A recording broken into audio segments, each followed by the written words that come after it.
सबसे पहले तो ये बता दें कि विजिट वीज़ा हर कोई चाहता है कि हम विजिट वीज़ा पे जाएं, किन किन कंट्रीज़ का आसानी से मिल जाता है?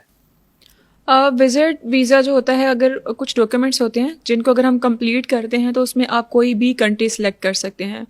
जैसा कि मोस्टली लोग जो हैं वो सेटलमेंट के हवाले से कनाडा, अमेरिका, न्यूजीलैंड, ऑस्ट्रेलिया, इन कंट्रीज़ का विज़िट करना चाह रहे होते हैं। तो ये वो कंट्रीज़ हैं जिनका वीज़ा ईज़िली मिल जाता है अगर आप उनके डॉक्यूमेंट्स को बहुत अच्छे से कंप्लीट करके एम्बेसी तक वो पहुँचाते हैं तो।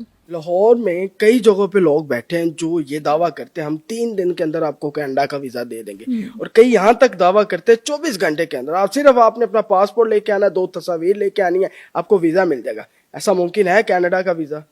ऐसा बिल्कुल भी पॉसिबल नहीं होता है। हमारे पास बहुत ज़्यादा क्लाइंट्स आते हैं जो इस तरह के फ्रॉड एक्टिविटीज़ का शिकार हो चुके होते हैं। जैसे कि एम्बेसी का एक टाइम पीरियड होता है, एक टाइम फ्रेम है, उनकी वेबसाइट पे सर्च कर सकते हैं जाके। एक बायोमेट्रिक होते हैं आपकी पूरी फाइल, आपका पूरा प्रोसेस कंप्लीट होने के बाद, बायोमेट्रिक के बाद एम्बेसी रिस्पॉन्स करने में टाइम लेती है 30 to 40 वर्किंग डेज़ का। तो ये बिल्कुल गलत है कि 24 घंटे में वीज़ा मिल जाएगा, 3 दिन में वीज़ा मिल जाएगा, हफ्ते में वीज़ा मिल जाएगा। ऐसा कुछ भी पॉसिबल नहीं है। कुछ लोग हैं विजिट वीज़ा लगवा भी लेते हैं, सही लग जाता है उनका, और वो वहाँ जाते हैं, वहाँ रहते हैं, लेकिन वहाँ फिर खरगोश बन जाते हैं, खरगोश टाइम। जी जी। तो क्या उनको फिर वहाँ कोई इश्यूज होते हैं, वो बाद में उसको कन्वर्ट करवा सकते हैं वीज़े को? देखिए, आप विजिट पे गए हुए हैं, विजिट पे रहते हुए अगर आप बोलें कि मैं वहाँ पे वर्क कर लूँ, मैं वहाँ पे पीआर ले लूँ, मुझे इमिग्रेशन मिल जाए, तो ऐसा बिल्कुल भी पॉसिबल नहीं होता है। अगर आप यहाँ से विजिट पे गए हैं तो विजिट का एक प्रोसेस कंप्लीट करके आप वहाँ पे पहुँचे हैं। अगर आपने वहाँ पे वर्क वगैरह भी करना है, पीआर की तरफ भी जाना है, तो उनका एक प्रोसेस है जिससे गुजर के आपको जाना पड़ेगा।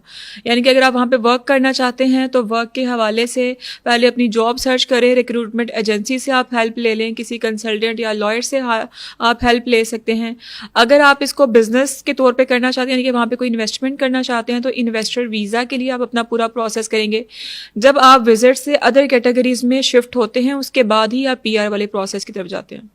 अगर किसी को कनाडा का वीज़ा चाहिए, अब हम कंट्री वाइज चलते हैं, कनाडा का वीज़ा चाहिए, विजिट वीज़ा, जी। तो एक तो विजिट वीज़ा कितनी देर का होता है कनाडा का, वो कितनी देर का मिलता है? दूसरा, उसके लिए क्या क्या डॉक्यूमेंट चाहिए, कितना टाइम रिक्वायर्ड होता है, और क्या क्या उसका प्रोसीजर है, वो काइंडली बताइए। सबसे पहले हम डॉक्यूमेंट्स की बात करते हैं। इसके लिए बेसिक डॉक्यूमेंट्स चाहिए होते हैं, वो कनाडा छोड़ के आप कोई भी अदर कंट्री भी डिस्कस करेंगे उसके लिए भी सेम ही डॉक्यूमेंट्स हैं। पासपोर्ट है, आईडी कार्ड है, पिक्चर्स हैं आपकी 2 अदद।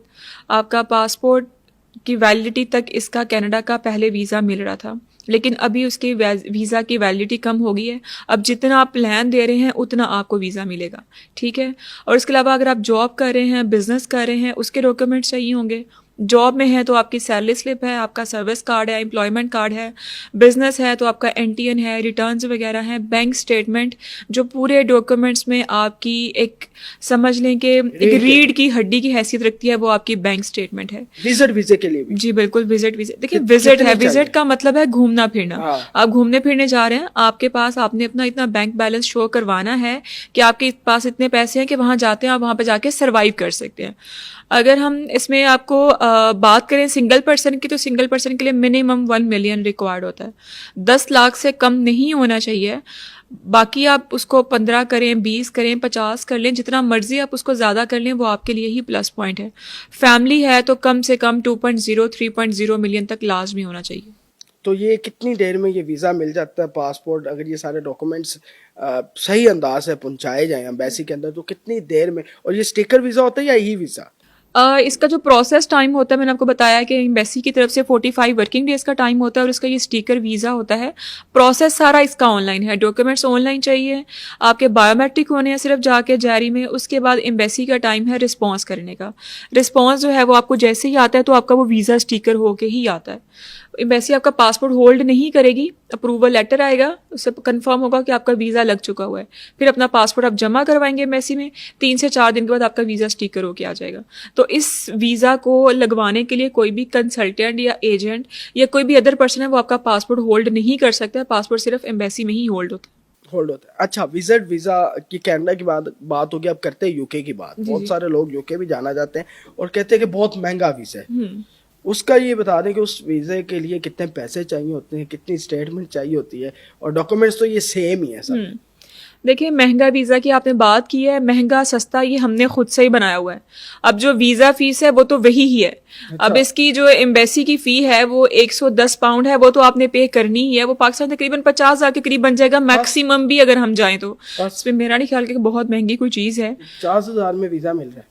50,000 वीजा फीस है। अब कंसल्टेंट एजेंट आपसे जितना मर्जी चार्जेस, आपने महंगे की बात की तो इसका मतलब है कंसल्टेंट या एजेंट आपसे 25-50 लाख तक डिमांड कर रहा है तो ही महंगा वीजा बना ना। वरना अगर कोई भी एजेंट आपसे सिर्फ अपनी कंसल्टेंसी चार्ज कर रहा होगा, वो कितनी चार्ज कर लेगा? मैक्सिमम 1 लाख कर लेगा, 2 लाख कर लेगा, 3 लाख कर लेगा, इससे ज्यादा एक्सीड करता ही नहीं है। तो वैसे टोटल कितनी अमाउंट में यूके का वीज़ा लग जाएगा? एम्बेसी फ़ी आपको मैंने बता दिया हुआ, इतनी एम्बेसी फ़ी है। बाकी आप खुद आगे से समझदार हैं। हर बंदा जिसने वीज़ा के लिए बाहर जाना होता है उसने वर्किंग की होती है कि मैंने अगर कोई भी अच्छा कंसल्टेंट या एजेंट देखना है तो वो मैक्सिमम मैं उसको कितना पे कर सकता हूँ। फ्रेश पासपोर्ट पे यूके या कनाडा का वीज़ा लग जाता है?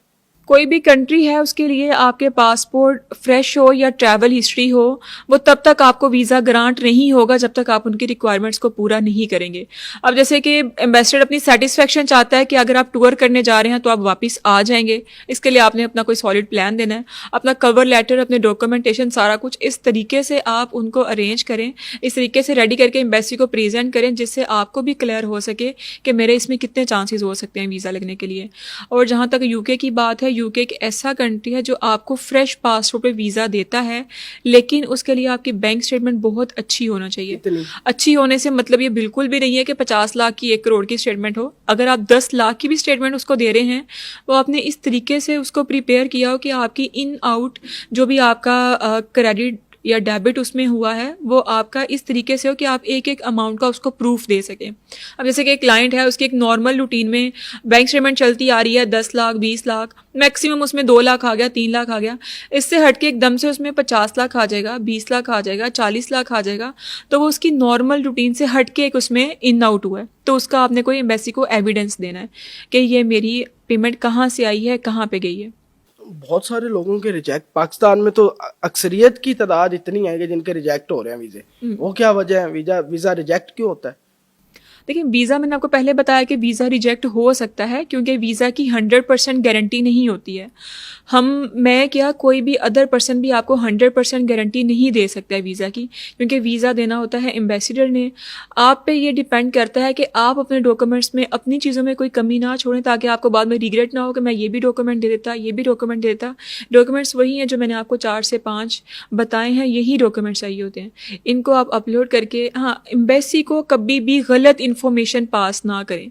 गलत इन्फॉर्मेशन से मतलब है कि जैसे कि स्टेटमेंट है, मोस्टली लोग अपनी स्टेटमेंट फेंक देते हैं कि आपकी स्टेटमेंट में पड़ा हुआ है जैसे कि 5 लाख 7 लाख, आप उसको शो करवा रहे हैं, फॉर्म में लिख रहे हैं 20 लाख 30 लाख, ये गलत इन्फॉर्मेशन है। और दूसरा गलत इन्फॉर्मेशन ये कि आपने कभी किसी अदर कंट्री में अप्लाई किया है। मोस्टली लोग ऐसा करते हैं, विजिट अप्लाई कर रहे हैं, साथ वर्क अप्लाई किया हुआ है, स्टूडेंट अप्लाई किया, उनमें रिफ्यूजल्स आ गए हैं लेकिन वो मेंशन नहीं कर रहे होते हैं, या आपके पुराने रिफ्यूजल्स होते हैं वो आप मेंशन नहीं कर रहे होते, ट्रैवल हिस्ट्री होती है वो आप मेंशन नहीं कर रहे होते हैं। जब आप गलत इन्फॉर्मेशन एम्बेसी को देते हैं उसमें रिफ्यूजल के साथ साथ आप पे बैन भी लगता है।